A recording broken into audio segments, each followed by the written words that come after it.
నమస్తే ప్రజాప్రతినిధి న్యూస్ కి స్వాగతం. దొమ్మాట గ్రామం దుబ్బాక నియోజకవర్గం ఈరోజు దొమ్మాట గ్రామంలోని పోచమ్మ తల్లి విగ్రహ ప్రతిష్ట కార్యక్రమంలో ముఖ్య అతిథులుగా హాజరయ్యారు. ప్రతిష్ట కార్యక్రమానికి విచ్చేసిన చైర్మన్ వెంకటయ్య గారిని అర్చకులు వేద మంత్రాలతో స్వాగతం పలికి అమ్మవారి సన్నిధిలోకి ఆహ్వానించారు.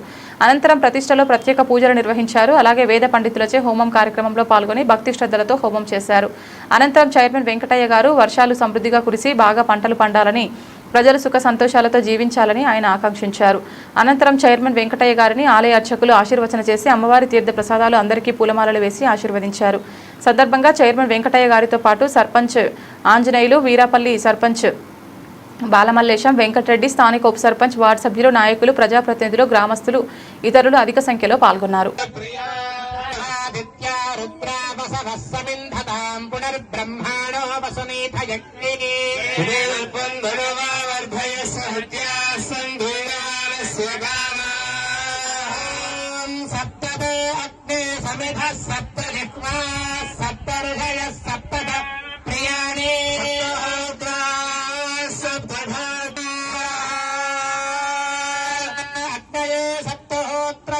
నమః